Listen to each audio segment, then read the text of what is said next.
Hello दोस्तों, मैं दिनेश चौधरी आप सभी का स्वागत करता हूं पीएससी बाय डीसी सर आपके अपने यूट्यूब चैनल पर। इस चैनल पर हम निशुल्क शिक्षा के माध्यम से मार्गदर्शन आप सभी को प्रदान करते हैं। मेंस परीक्षा का जो सिलेबस है वो आप सब जानते हैं कि फॉर्मेट के साथ सिलेबस भी बदला और एक महत्वपूर्ण विषय और नए विषय के रूप में सोशियोलॉजी को जोड़ दिया गया, क्योंकि सोशियोलॉजी लगभग सभी स्टूडेंट्स के लिए नया था। बहुत सारे टीचर्स भी इसमें असमंजस्य की स्थिति में थे, इसलिए हमने इस नए सब्जेक्ट को पढ़ाना या निशुल्क उपलब्ध कराने का प्रयास किया। और इसी क्रम में 40 लेक्चर हम इस सब्जेक्ट पर बना चुके हैं। तीसरी यूनिट हमारी चल रही है जिसमें आज हम 41वें लेक्चर किसान अध्ययन पर बात करने वाले हैं। चलिए शुरू करते हैं। सबसे पहले भगवान श्री गणेश का नाम लेते हुए, श्री गणेशाय नमः बोलते हुए और मेरे शिक्षक श्री सुरेश पटेल सर को याद करते हुए हम सिलेबस पर आ जाते हैं। बार बार यही रिपीट करता हूं कि सिलेबस अच्छे से याद कर लो। जो भी स्टूडेंट मुख्य परीक्षा में अपने आप को अच्छे स्थिति में लाना चाहते हैं, अच्छे प्रयासों में शामिल होना चाहते हैं, अब अपने आप को एक अधिकारी के रूप में देखना चाहते हैं, तो आपको सिलेबस बहुत अच्छे से याद होना चाहिए। Word to word, line to line, हर चीज का अर्थ याद हो। आज हम इस टॉपिक को पढ़ने वाले हैं किसान अध्ययन, जो कि हमारा 41वां लेक्चर है। पहले इस वर्ड का, इस शब्द का अर्थ समझ लीजिए कि किसान अध्ययन, ये जो टॉपिक है इसका अर्थ हमें किस तरीके से निकालना है इसका, क्योंकि लिखा हुआ है किसान अध्ययन, तो किसान अध्ययन शब्द में हमें किसानों का अध्ययन करना है, किसानों का अध्ययन, या फिर किसान के बारे में जो अध्ययन हुए हैं, जो पहले से अध्ययन हो चुके हैं, उनका अध्ययन करना है।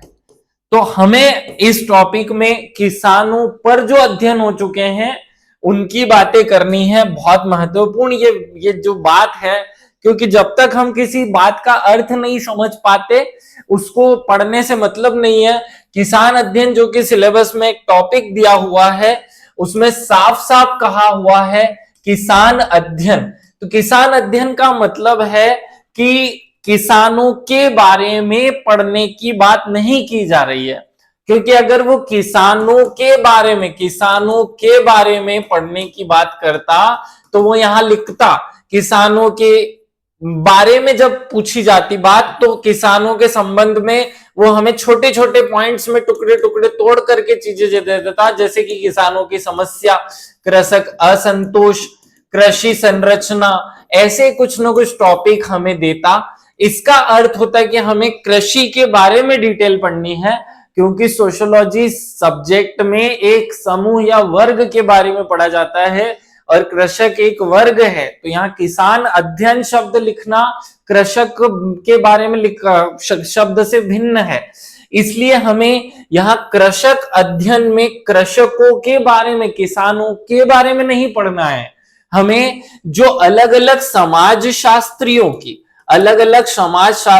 की स्टडीज है, अलग अलग समाज शास्त्रियों के जो पीएचडी स्क्वायर्स था, जो उनकी थीसिस है, उनके जो अध्ययन है, उनको इस पार्ट में शामिल करना है और उनके साथ हमें यह समझना होगा। अब हम इसे भी नहीं छोड़ने वाले हैं। किसानों का अध्ययन में से किसान क्या होते हैं, किसकी परिभाषा क्या है, किसानों की विशेषता क्या है और किसानों की क्या क्या समस्याएं हैं, इन छोटी छोटी बातों पर हम फोकस कर लेंगे। मतलब इनडायरेक्टली हम ये वाला हिस्सा भी थोड़ी मात्रा में पढ़ेंगे और ये अध्ययन वाला हिस्सा जो है वो पूरी तरह पढ़ेंगे। एग्जाम में यहां से प्रश्न बहुत कम आने की संभावना है, लेकिन फिर भी अगर प्रश्न आएगा तो यहां से किसी समाज शास्त्री के नाम के साथ प्रश्न जरूर पूछा जाएगा। अगर इस टॉपिक से प्रश्न आएगा वो निश्चित रूप से समाजशास्त्री के नाम के साथ उसके मॉडल या उसके अध्ययन या उसके जो उसने दिया हुआ है, उसकी जो थ्योरी है, उसके ऊपर कोई प्रश्न पूछा जाएगा। अब मैं ओवरऑल आपको ये बात बता चुका हूं कि इस टॉपिक में हमें पढ़ना क्या है, तो आगे हम समझें कि इस टॉपिक में किसान अध्ययन अर्थात पीजेंट स्टडीज जो टॉपिक दिया हुआ है, इस पीजेंट स्टडी शब्द में अगर हम भारतीय कृषकों का अध्ययन भारतीय संदर्भ में अनेक समाज शास्त्रियों ने अलग अलग दृष्टिकोण से किया। अब यहाँ जो पॉइंट बोला जा रहा है अलग अलग दृष्टिकोण से किया, देखिए, कोई व्यक्ति ने किसानों का अध्ययन उनके इतिहास को जानने के लिए किया होगा, किसी ने किसानों का अध्ययन उनकी समस्याओं को जानने के लिए किया होगा, किसी ने किसानों का अध्ययन उनके प्रकार जानने को किया होगा, किसी ने समाजशास्त्र में किसानों का अध्ययन ग्राम की पृष्ठभूमि में किया होगा। ऐसे अलग अलग लोगों ने अध्ययन किया, तो उन्हें 3 अलग अलग दृष्टिकोण में बांट करके देखा जाता है। वैसे और भी बहुत सारे अन्य भी, मैं कहूं अन्य भी बहुत सारे दृष्टिकोण है जिसमें ग्रामीण अध्ययन हुए, क्योंकि ग्रामीण अध्ययन तो हर एक समाजशास्त्री ने लगभग किया हुआ है। तो ग्रामीण अध्ययन, क्योंकि हमारा भारत का समाज ही गांव में बसता है, तो जिसे भी भारतीय समाज का अध्ययन करना है उसे गांव का अध्ययन करना होगा। तो यहाँ बहुत सारी थ्योरीज और भी चलती हैं, लेकिन हम जो महत्वपूर्ण थ्योरीज हैं, महत्वपूर्ण सिद्धांत है, महत्वपूर्ण व्याख्याएं हैं, उनकी बात करें। सबसे पहले हम समझ लें कि किसानों का अध्ययन जो है वो 3 प्रकार की स्टडीज के रूप में किया गया। पहला संरचनात्मक प्रकार्यात्मक दृष्टिकोण, बहुत अच्छे से समझना। पहला जो दृष्टिकोण था, पहला जो विचारधारा थी कि किसान कितने प्रकार के होते हैं, किसान किसे कहा जाता है, किसानों की विशेषताएं कैसी होती है, छोटे किसान, बड़े किसान, इनमें क्या अंतर होता है, ये सब अध्ययन करने के लिए एक बहुत महत्वपूर्ण नाम सामने आया, आंद्रे बेताई का। आंद्रे बेताई जो कि समाजशास्त्री थे, इन्होंने किसानों की संरचना पर अध्ययन किया, या किसान कैसे होते हैं, किसानों की कृषक संरचना पर बहुत सारी थ्योरीज दी, और उनका जो दृष्टिकोण था वो संरचनात्मक प्रकार्यात्मक दृष्टिकोण के नाम से फेमस हुआ। अगर आपसे क्वेश्चन पूछ लिया जाता है कि किसान संबंधित संरचनात्मक प्रकार्यात्मक दृष्टिकोण, या कहीं कहीं पर आपको ये उपागम भी लिखा हुआ मिलेगा, तो उपागम संरचनात्मक प्रकार्यात्मक उपागम के अनुसार कृषकों की व्याख्या कीजिए, तो वो आपको आंद्रे बेताई की थ्योरीज पूछ रहा है, आंद्रे बेताई द्वारा की गई व्याख्या पूछ रहा है, ये समझाना रहेगा।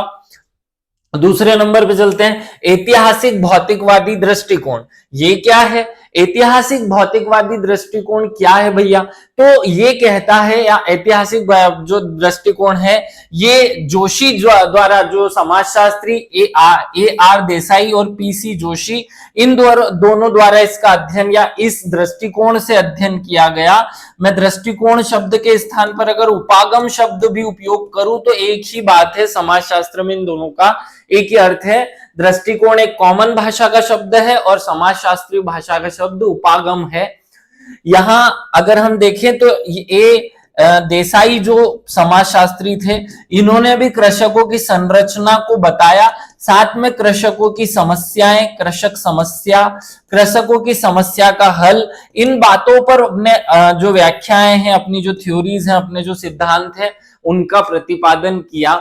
आपको याद रखना है, संरचनात्मक प्रकार्यात्मक दृष्टिकोण केवल किसानों की संरचना बताता है, ऐतिहासिक भौतिकवादी दृष्टिकोण किसानों की समस्याएं और उनका हल बताता है, और तीसरा उद्विकासीय दृष्टिकोण, ये मानव सभ्यता के विकास से कैसे कैसे कृषक, जैसे हल पद्धति या हल संस्कृति पहले आई, फिर हल संस्कृति के बाद में ट्रैक्टर संस्कृति आ गई, तो ये अलग अलग जो संस्कृतियां आई उनके, अर्थात किसानों के क्रमबद्ध इतिहास को बताने वाला जो दृष्टिकोण है वो उद्विकासीय दृष्टिकोण कहलाता है।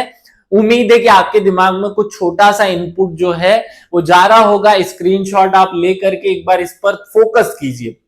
मैं इसी बात को एक बार फिर से दोहराऊंगा, मैं एक बार इस बात को सामान्य शब्दों में रिपीट कर दूं कि किसान अध्ययन बहुत सारे समाजशास्त्रियों ने, किसान अध्ययन जो है वो 50 समाजशास्त्रियों ने किया, लेकिन उसमें मूलतः 3 सिद्धांत प्रचलन में रहे, या 3 प्रकार की जो बातें हैं वो प्रचलन में रही।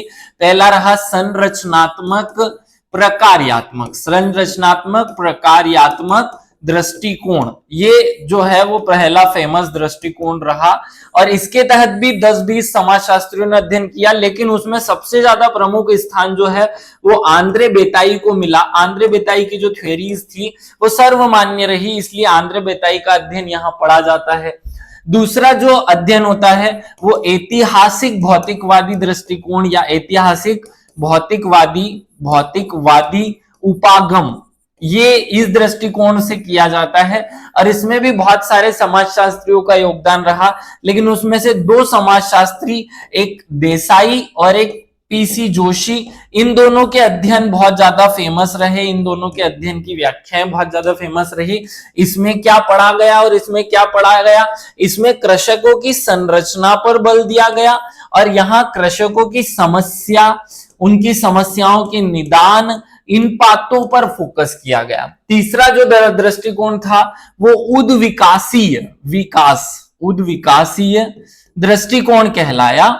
उद्विकासीय दृष्टिकोण जो है वो क्या कहता है, वो कहता है उद्विकासीय दृष्टिकोण कि किसानों का विकास किस क्रम में हुआ, विकास किस क्रम में हुआ, पहली जो सभ्यता थी किसानों की वो कौन से स्वरूप की थी, दूसरे प्रकार के किसान कैसे आए।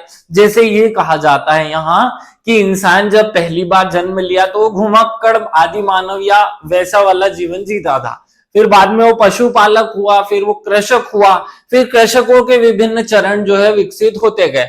आज जो है वो बड़े बड़े सामंती कृषक के रूप में समाज स्थापित हो चुका है। तो ये चरण जो है वो तीसरा उनके विकास के क्रम को बताता है। किससे बताता है? विकास के क्रम को बताता है। और ये तीनों ही अध्ययन हमें पढ़ने, कुछ साथ में मैं और भी चीजें एड ऑन कर दूंगा। पहले हम समझ लेते हैं कि किसान की परिभाषा, ये तीन चीजें हम पढ़ेंगे, ये मैंने आपको बता दिया। अब मैं पहले आपको बताऊं, हम शुरुआत कर रहे हैं किसान शब्द की परिभाषा, और यहां भी हम पूरी तरह समाजशास्त्री अध्ययन के रूप में इसे पढ़ेंगे। जो समाजशास्त्री अध्ययन में समाजशास्त्रियों ने इनकी परिभाषाएं दी, उसी रूप में इसे स्वीकार किया जाए और उसी रूप में पढ़े। तो आपको याद रहे, तीन दृष्टिकोण जो है वो प्रचलन में है। संरचनात्मक प्रकार्यात्मक दृष्टिकोण, इसमें मूलतः सर्वाधिक प्रचलित अध्ययन में संरचनात्मक प्रकार्यात्मक दृष्टिकोण अपनाते हुए आंद्रे बेताई ने कृषक संरचना और कृषक कार्य प्रणाली का अध्ययन किया। ये पॉइंट बहुत महत्वपूर्ण है, ये एग्जाम में आने जैसा प्रश्न है।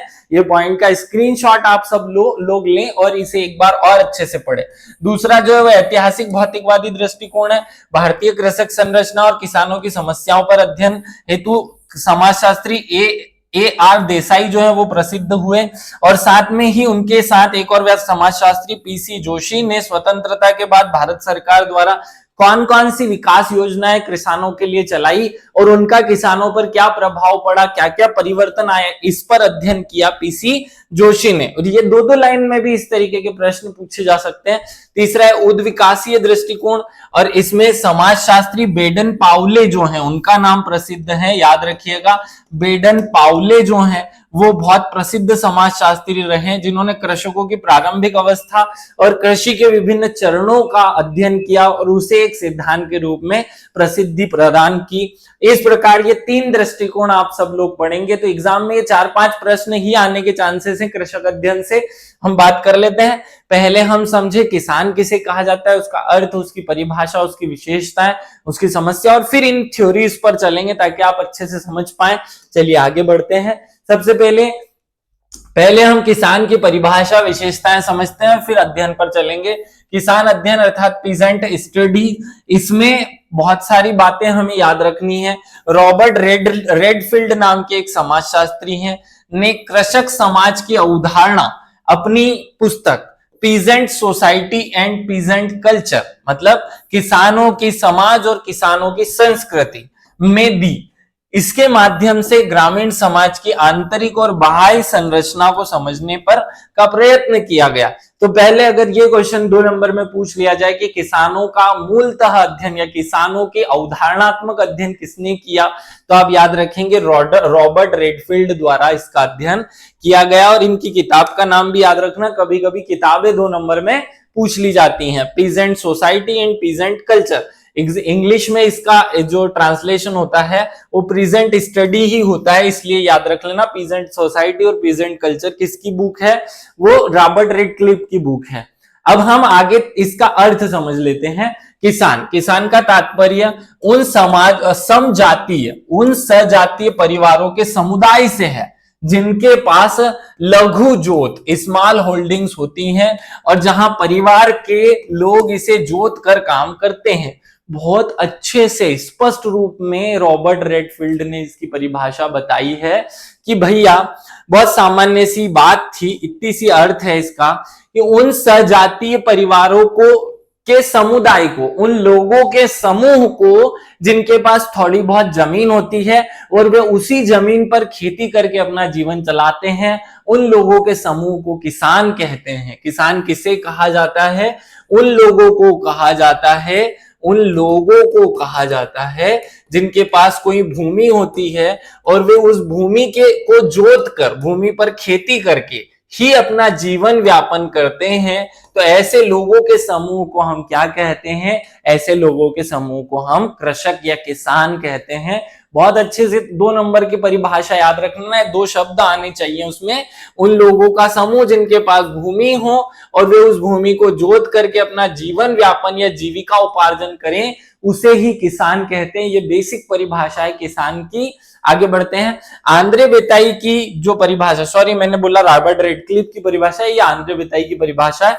आंद्रे बेताई की परिभाषा में एक बात तो बहुत स्पष्ट है कि उनके अनुसार कृषक वह है जो जमीन से फसल लेता है, अर्थात जो आदमी जमीन पर फसल, देखो इसको कृषक नहीं कहेंगे कि जैसे मैं हूं, मेरे पास भी जमीन है, मैं भी किसान का बेटा हूं, मेरे पापा के पास भी जमीन है, लेकिन हम क्योंकि खेती नहीं कर रहे हैं, हम आपको पढ़ाने का काम कर रहे हैं, इसलिए मुझे मूलतः किसान आंद्रे बेताई नहीं मानते। भले मैं अपने आप को किसान कहूं, लेकिन ये आंद्रे बेताई हमें किसान स्वीकार नहीं करते। वो कहते हैं कि जो आदमी जमीन जिसके पास है और उस जमीन पर खेती करके ही जो अपना जीवन पालन कर रहा है, वही किसान है। इस तरीके की परिभाषा याद रखना। जो जमीन से फसल लेता है और जिसके पास केवल इतनी जमीन है जिस पर उसके परिवार के लोग काम कर सकें। आंद्रे बेताई कृषक समाज की परिभाषा को आगे और खुलासा देते हुए वे कहते हैं कि कृषक समाज की 2 विशेषताएं इससे निकलती हैं, भूमि और उसका उपयोग, उत्पादन के लिए भूमि का प्रयोग। ये 2 बातें इसकी परिभाषा में निहित हैं। अगर आपसे किसानों की परिभाषा पूछ ली जाए और 2 विशेषता पूछी जाए, फिर आप आंद्रे बेताई की परिभाषा की भूमि विशेषता लिखेंगे, भूमि और उसका उपयोग, उत्पादन के लिए भूमि का उपयोग। ये 2 बातें आपको लिखनी रहेगी। अगर ज्यादा विशेषताएं पूछेंगे बड़े क्वेश्चंस में तो आगे मैं बताऊंगा। आगे बढ़ते हैं। कृषक समाज के अलग अलग और परिभाषाएं देख लेते हैं। जैसे एक समाजशास्त्री रेमंड, ये रेमंड जो समाजशास्त्री, रेमंड फर्थ नाम के जो समाजशास्त्री हैं, उन्होंने कहा लघु उत्पादकों का वह समाज जो केवल अपने निर्वाह के लिए ही खेती करता है, कृषक समाज कहलाता है। बहुत स्वीट एवं छोटी सी परिभाषा। लघु उत्पादकों का वह समूह, लघु उत्पादकों का वह समूह जो कि समाज जो केवल अपने निर्वाह के लिए, मतलब अपने जीवन को चलाने के लिए खेती करता है, वही कृषक कहलाता है। ऐसे ही रेडफील्ड ने एक परिभाषा दी। रेडफील्ड की परिभाषा क्या है? कृषक समाज का अभिप्राय उन ग्रामीणों से है जो जीवन निर्वाह के लिए भूमि पर नियंत्रण बनाए रखते हैं तथा उससे जोतते हैं। कृषि उनके जीवन का एक अंग है। क्या है? एक ढंग है, अंग है।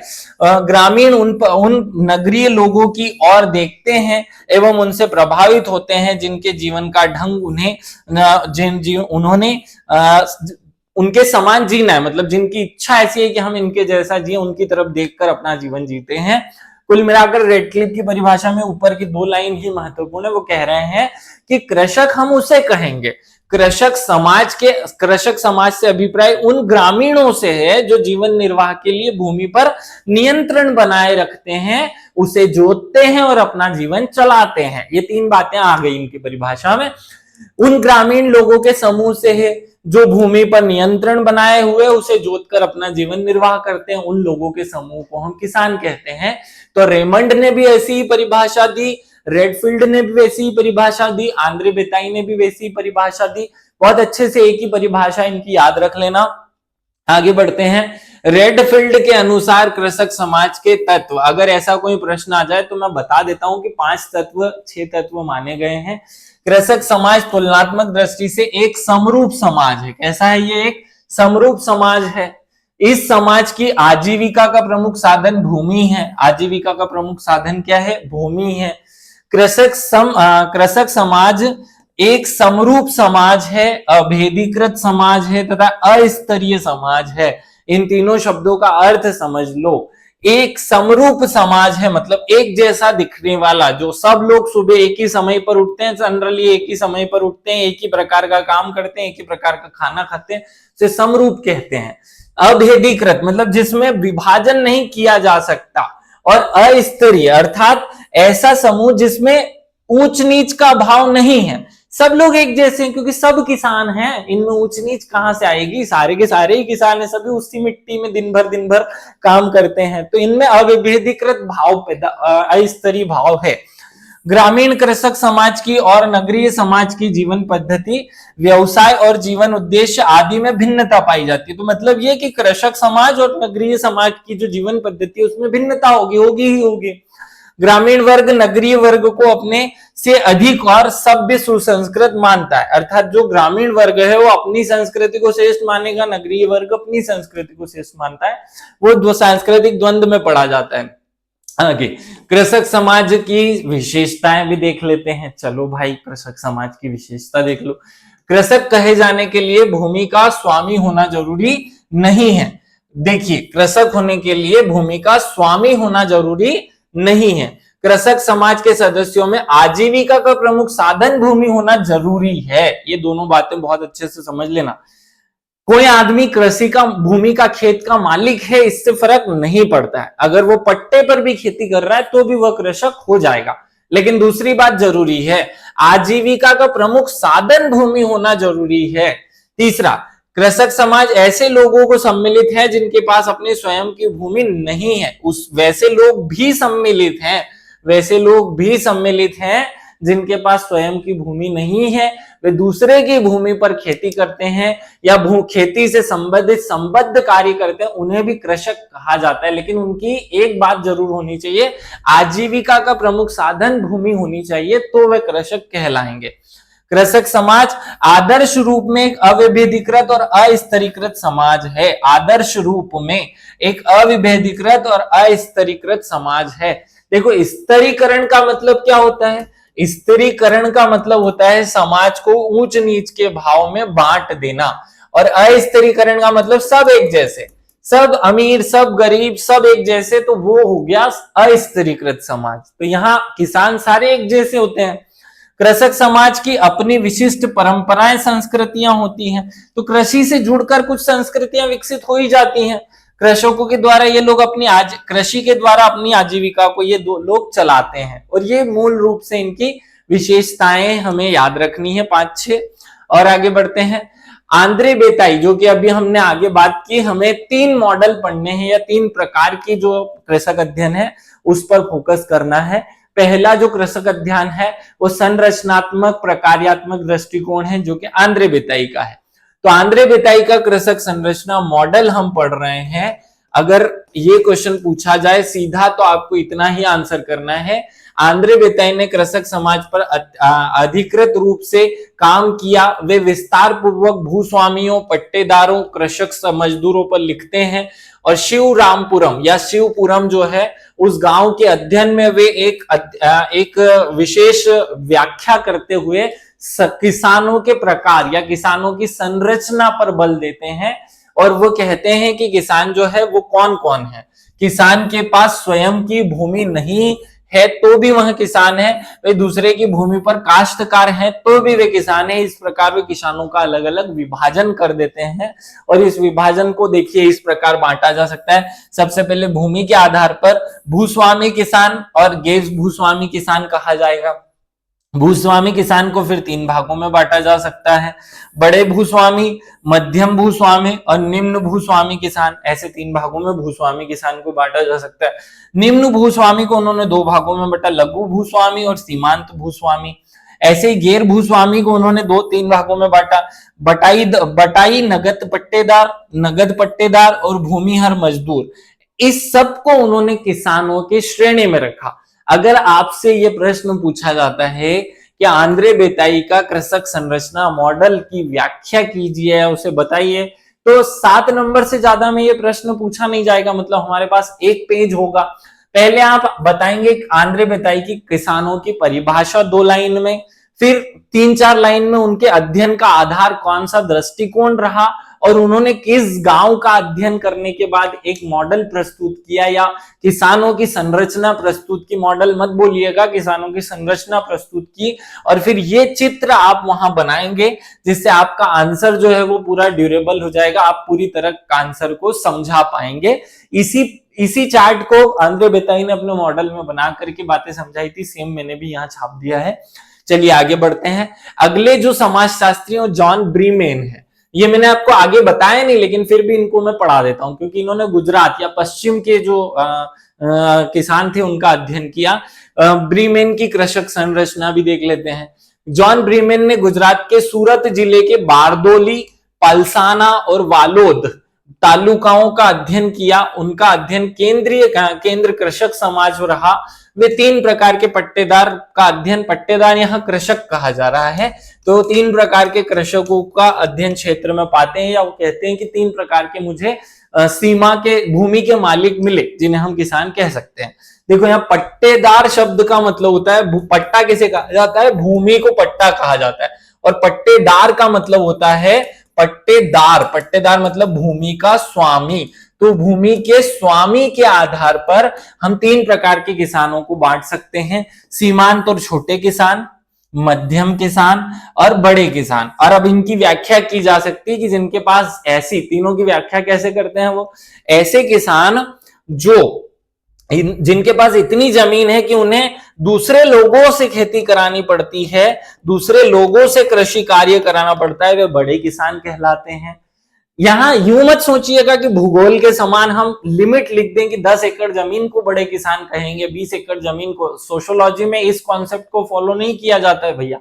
सोशियोलॉजी में बड़ा किसान उसे कहेंगे जिसके पास इतनी जमीन हो कि वे स्वयं खेती ना करते हुए काश्तकारों या बटाईदारों के माध्यम से खेती करे, तो उसे हम बड़ा किसान कहेंगे। जब मध्यम किसान की बात आई तो यहां हम कहेंगे कि जब स्वयं भी खेती करे और कुछ हिस्सों में या कुछ मात्रा में वो दूसरे लोगों की मदद भी ले, तो उन्हें हम कहेंगे मध्यम किसान। और जब अपने खेत में सारा काम स्वयं कर ले, स्वयं अपने परिवार की मदद से ही पूरी खेती कर ले, तो उसे हम कहेंगे सीमांत या छोटा किसान। तो परिभाषा और उसका अर्थ उसी रूप में प्रेजेंट करना जो सोशियोलॉजी की मूल भावना है। होशियार बन के यहाँ यूं मत लिख के आना कि 1 एकड़ जमीन को सीमांत कहेंगे, 1 एकड़ से 4 एकड़ को मध्यम कहेंगे और 4 एकड़ से ज्यादा, इस तरीके का विभाजन सोशियोलॉजी में नहीं है भाई। आगे बढ़ते हैं। आगे हम AR देसाई, जो कि हमने द्वितीय मॉडल में पढ़े थे, उन्होंने 3 प्रकार के पट्टेदार बताए, वो उनका मॉडल भी देख लेते हैं। वे कहते हैं उच्च भूस्वामी, मध्यम भूस्वामी और निम्न भूस्वामी। सेम टू सेम विभाजन AR देसाई ने भी किया है, ये भी आप याद रख लेना, बहुत अच्छे से समझाया। साथ में AR देसाई का दूसरा मॉडल भी जो है वो है, याद रखिएगा, वो क्या कहते हैं, कृषक समस्याओं पर, कृषकों की समस्याओं पर फोकस करते हैं। क्योंकि हमारे सिलेबस में एक नए स्थान पर हम कृषक समस्या अलग से एक टॉपिक पढ़ेंगे, इसलिए यहां मैं बहुत डिस्क्राइब इस पॉइंट को नहीं करना चाहता। कृषक समस्या में अगर चाहें तो आप अपनी तरफ से 5 समस्याएं वहां बता देना जो कि AR देसाई ने बताई थी। वो कहते हैं पहले तो छोटी भूमि या छोटी भूमि पे बहुत ज्यादा जन घनत्व का होना, दूसरा तकनीक का अभाव, तीसरा आर्थिक पिछड़ापन, ये इनकी समस्याएं बताते हैं वो। चौथा, जो उत्पादित किए जा रहे हैं बीज, उनकी बीजों की गुणवत्ता निम्न होना। और ऐसी 5 समस्याएं जो है वो AR देसाई बताते हैं। इस बात पर बहुत ज्यादा फोकस मत कीजिएगा, आप मन से लिखेंगे तो भी वो AR देसाई का अध्ययन बहुत समग्र अध्ययन है, तो वो बातें उसी में शामिल होगी। आगे बढ़ते हैं, हम अगले मॉडल पे चलते हैं। हेराल्ड जे पीके, ये हेराल्ड जे पीके नाम के जो समाजशास्त्री हैं, इन्होंने किसानों की जो समाज है उसे 3 भागों में बांटा है। तो उन्होंने, हेराल्ड जे पीके ने कृषक समाज को 3 भागों में बांटा। वे कहते हैं कि संक्रमणशील कृषक समाज, इनकी अंदर डिटेल व्याख्या की जरूरत नहीं है, इतना नहीं पूछा जाएगा। अर्धस्थायी समाज और स्थायी कृषक समाज। वो कैसे व्याख्या करते हैं भैया, कि जो आदमी पूरी तरह खेती पर निर्भर है, जिसके पास खेत है और वो पूरी तरह अपना हर काम खेती से जोड़कर करता है, वो स्थायी कृषक समाज है। जिसके पास खेत है लेकिन वो अन्य चीज, जैसे कोई एक आदमी है जैसे मैं हूं, और मैं खेत तो मेरे पास है लेकिन मेरा जो जीवन चल रहा है वो मेरी एक नौकरी से चल रहा है, मेरा एक जॉब है, तो मेरे जीवन उपार्जन के लिए मैं उस जॉब पर निर्भर हूं, ना कि खेती पर।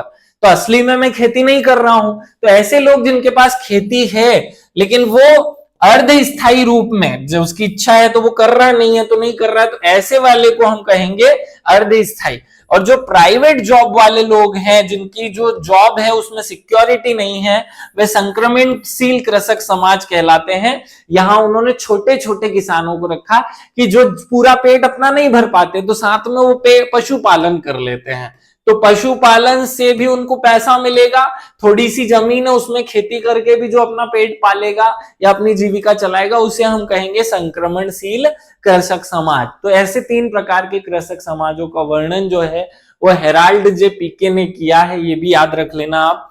और आगे बढ़ते हैं। अब हम कृषकों की जो विभिन्न पीढ़ियां रही, जो विभिन्न चरण रहे कृषि के विकास के, उस पर बात करते हैं। कृषि के इतिहास ने से यहां पता चलता है कि ग्रामीणों के द्वारा कृषि के लिए अनेक प्रकार के औजार उपयोग किए में लाए गए। हम ग्रामीण तकनीकी संस्कृति को निम्न रूप में बांट सकते हैं, जिससे इसका विकास क्रम पता चले, या विकास क्रम के आधार पर 3 चरण माने गए हैं कृषकों के। पहला जो चरण है वो खुरपी कदली संस्कृति के नाम से जाना जाता है। पहला जो चरण माना गया वो खुरपी कदली संस्कृति कहलाया। बहुत ध्यान से सुनना है इस पॉइंट को।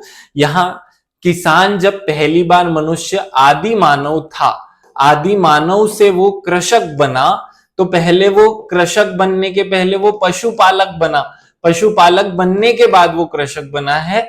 तो कृषक जब वो पहली बार बना तो उसके पास हल वल नाम का कोई औजार नहीं था खेती करने के लिए, वो केवल कुदली और खुरपी, ये 2 औजारों से, खुरपी, इन 2 औजारों से कृषि करता था। इस जब जमाने या ऐसा जब काल था जब उसने खुद खुरपी और कदली से खेती की हो, उसे खुरपी कदली संस्कृति के नाम से मानव के विकास का पहला या कृषि के विकास का पहला चरण क्या बोल दिया गया? कृषि के विकास का पहला चरण माना, विकास का पहला चरण बोल दिया गया। फिर इसके बाद दूसरी जो संस्कृति आई उसमें उसने कुल्हाड़ी हल आदि का आविष्कार कर लिया। तो कुल्हाड़ी और हल का जब आविष्कार हुआ तो उसे हाली संस्कृति कहा। हाली संस्कृति में उन्होंने बड़े स्तर पर बड़े बड़े खेतों में खेती करना शुरू किया। तीसरा जो चरण आया उसे ट्रैक्टर संस्कृति कहा। ट्रैक्टर संस्कृति से बड़ी बड़ी जोतों का बड़े बड़े स्तर पर औद्योगिक उत्पादन या व्यावसायिक उत्पादन शुरू हुआ। तो ये तीसरा चरण साबित हुआ, ये दूसरा चरण बना और ये पहला चरण बना। इस प्रकार किसानों के जो समाज है उसके विभिन्न चरण 1, 2, 3 के रूप में विकसित हुए। वही हम यहाँ आपको बताना चाह रहे हैं कि ये जो कृषक अध्ययन है, बेडेन पावले की स्टडी और बाकी समाजशास्त्रियों के अध्ययन को मैं कंबाइन करके आपको बता रहा हूं। तो पहली जो है वो खुरपी कदली संस्कृति है। इस संस्कृति का विकास प्राचीन काल में तब हुआ था जब हल का आविष्कार नहीं हो पाया था। जब व्यक्ति खुदली और खुरपी या छोटे छोटे औजारों के माध्यम से खेती करता था तो उसे खुदली खुरपी संस्कृति कहा गया। दूसरी हलीय संस्कृति के नाम से प्रसिद्ध हुई। ऐतिहासिक चरण में मनुष्य द्वारा हल का आविष्कार किया गया और हलीय कृषि का अर्थ था कृषि कार्य में पशुपालन का उपयोग करना, क्योंकि अब वो हल चलाएगा कौन? हल तो बैल चलाएगा, तो बैल का अर्थात पशुओं का प्रयोग करते हुए बड़े स्तर पर खेती करना। पहले चरण में मनुष्य ही भिड़ा पड़ा है बैल बन करके, छोटे छोटे खेत में बहुत छोटी सी जमीन में खेती कर रहा है, केवल उतना पैदा कर पा रहा है जो उसके पेट भरने के लिए जरूरी हो। दूसरी हलीय संस्कृति में जब उसने हल या बैल के माध्यम से खेती करना शुरू किया तो खुद का पेट पालन के साथ परिवार का पेट पालन शुरू हो गया। तीसरी में ट्रैक्टर और उर्वरक उच्च स्तरीय तकनीक संस्कृति आई। तीसरा जो स्तर था उसमें उसने अपना पेट भरा, परिवार का पेट भरा और संपूर्ण समाज के पेट भरने का काम करना शुरू किया। इस प्रकार 3 चरण रहे हमारी कृषि संस्कृति के, जिसका वर्णन बेडेन पाउले ने, किसने? बेडेन पाउले नाम के जो समाजशास्त्री हैं उन्होंने किया, ये आप याद रखिएगा। हमने किसान अध्ययन नाम का जो टॉपिक था उसको किस प्रकार से पढ़ा है इसे थोड़ा समझ लो। सबसे पहले हमने किसान अध्ययन शब्द में आपको क्या पढ़ना है इस बात पर फोकस किया। फिर हमने इसका अर्थ, किसानों का अर्थ, उसकी परिभाषाएं और उसकी विशेषताएं, ये बातें पढ़ाई। फिर हमने 3-4 मॉडल पढ़ा दिए आपको, आंद्रे बेताई का मॉडल, जॉन हर्डाक का मॉडल, और इस प्रकार हमने 3-4 मॉडल आपको पढ़ाए। वही आपको पढ़ना है, मूल विषय वस्तु से भटक मत जाना। यूं मत पढ़ने लग जाना कि किसान एक बीघा जमीन हो तो किसी कैसा किसान, ये नहीं पढ़ा जाता है यहाँ। तो मूल रूप से आपको सोशियोलॉजी की विषय वस्तु को पढ़ना है। किसान अध्ययन टॉपिक हमारा पूरा होता है। उम्मीद है आप सब लोगों को किसान अध्ययन नाम का ये जो टॉपिक है ये समझ में आया होगा। अगर आपको समझ में आता है तो कमेंट करके बताना ना भूलें, ये मोटिवेशन के लिए आवश्यक है। आप सभी लोगों को विशेष रूप से धन्यवाद। विशेष रूप से आप सभी इस निशुल्क शिक्षा अभियान से जुड़ करके इसे प्रसारित करते रहें, ऐसी उम्मीद आकांक्षा हम आपसे रखते हैं। सभी को विशेष रूप से धन्यवाद। जय हिंद, जय भारत।